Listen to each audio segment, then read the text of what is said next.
gateway, the physical cable that's coming into that host, between that and the virtual switch, or again, between two virtual switches. Now with the VSS, we can protect the same way VNSA does, but we can also protect the instances on the virtual switch between themselves. So it has that extra capability of doing that. The other great thing about this is that it's a multi-policy. So again, we talked about policy just a little earlier. Multi-policy means that you only need, let's say you're a data center and you're providing a public cloud service, and you have 10 customers on your cluster. What you can do with VSS, you don't need 10 instances of VSS. You only need one. And what you can do from VSS is you can, since we have the ability to look into the hypervisor, we can actually segregate each of the virtual instances and be able to do that all from one instance of VSS. So you can have 10 different customers with 10 different policies, and we can be managing that all from one instance. Now with VSS, we currently only offer the firewall and the IDPS service. We started out with that because that was, honestly, those are our heavy hitters. But we will be adding the complete list to this in a very short order, as we do for VNSA. So again, I think that's the main difference with VSS and VNSA. Whereas VSS, multi-tenant, multi-policy. VNSA is single-tenant, single policy. Now, here's just kind of a graphical description of what we have on our VNSA. Remember, VNSA is our, your home security system, one single tenant, single policy, all of our services, and then we have the VSS, mainly geared towards the cloud providers so that they can only have one instance that can secure multiple tenants with one instance. And again, we'll be adding those, in short order. But again, we wanted to start with the ones that we lead with and sell the most. So talking about managed security in general, not necessarily virtual, but also physical. Gartner put out a report in 2009 that actually surprised us with some of the results. Normally, or back in the day, if you will, cost was usually the main reason for going to a managed service. And as you can see here, that has kind of changed. So the first one at the top, gain 24/7 coverage. So even if you're buying a product, you have security experts in-house. They are not able to be there 24/7, 365. It's not going to happen, again, unless you're in our business. Again, this is a service, so everything that we've talked about so far, it's a service. It's not a product that you buy off the shelf and then you have to manage it yourself. It's something that we take care of from the very beginning. We are there 24/7, 365. We have a redundant SOC in Fort Lauderdale, Florida, and Denver, Colorado. And the second one is improving the quality of protection. We are security experts. We are there for you, again, 24/7. We have a security alert team of about 25 to 30 individuals who are reviewing signatures, creating signatures. Again, something that would be very, very cost prohibitive if you had to do that in-house.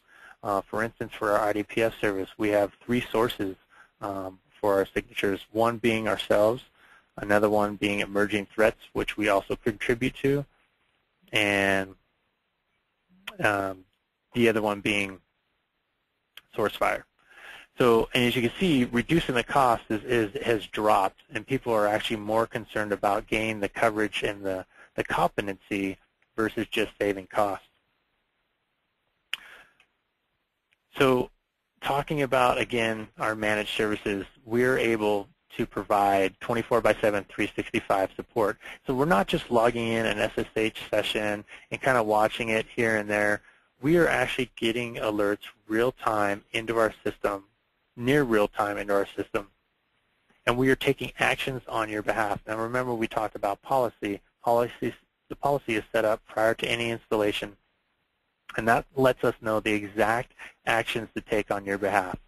You may, for a low-level attack, you may just want us to block that source IP and send you an email. If it's a medium-level attack, you may want us to actually call you during business hours. And an attack, a DOS attack, things like that, you may obviously want us to take care of that, but also call you 24/7. And again, with the managed services, it allows you to free up internal resources so that you can actually go focus on the things that you need to focus on. So this is a view into the customer's radar portal, what we call the radar portal. You know, as a service, sometimes you think, okay, yeah, I think they're doing something for us. Yeah, you know, security, IDPS, firewall, that's what they're doing. But what we want to do, we want to make sure that there's full transparency into what we're doing. So this is our radar portal. So this is what we call our landing page. And in here, you can see off to the left-hand side all the services that you can subscribe to. You can drill down into each of those services and look at the configurations. All the configurations are set to read-only.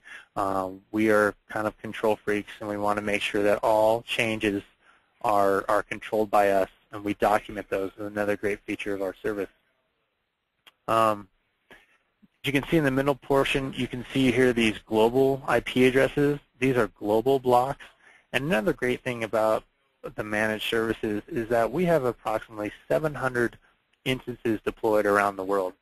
So if we're seeing anomalous behavior on some other environment, and we can kind of see it going across the different environments, we can actually go ahead and block those IPs. They haven't necessarily hit your system, but we're taking that proactive measure to make sure that nothing's going to happen to you in regards to this IP address or what they're trying to do.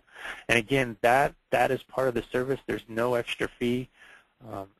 The other things that come with the service is you can call the support line. It's the second ring. We will answer first, second, or third ring. You will get a live person. And we are there to help you figure out what the problem is. Now, if you buy a product off the shelf, their support system is more designated to get you off the phone and go try to figure out the problem yourself. But at the end of the day, we are a customer services organization, and we essentially become an extension of your staff. We are here to help you fight and figure out what kind of problems that are on your network. It may not even be anything with our device, but we're still going to be there to try and help you out. Now, this is drilling down into the reports that you can generate. Now, all the data that we collect is in real time, so you can generate reports with data that is up to date. Now, you can see we have events and we have correlated incidents. The great thing about the tool, too, is let's say that someone is doing a scan across your network, and what we're seeing, what we can do is we can correlate these events into one incident so that the one action that our security analysts take will take effect for all the related events for that incident. And on the left-hand side, you can see what we did and how we mitigated the attack. And that's one thing that differentiates us from the other competitors out there, is that we log and monitor and track every single action that we've taken on the box, even if it doesn't have anything related to attacks. Let's say someone wanted us to change the firewall rule, or we needed to add a person to look at reports. All of those events are tracked and very critical for auditing purposes. Now, here are some of the reports that can be generated, again, on demand with live data. The one on the left is a month-to-day summary report, and that can be automatically generated once a month and sent out to appropriate recipients, or you can generate it on demand whenever you like. Again, there's a lot of canned reports in our system, but you can also customize reports to fit your specific needs. Now, PCI, we have a big PCI initiative going on right now called PCI Complete. Now, if you subscribe to our firewall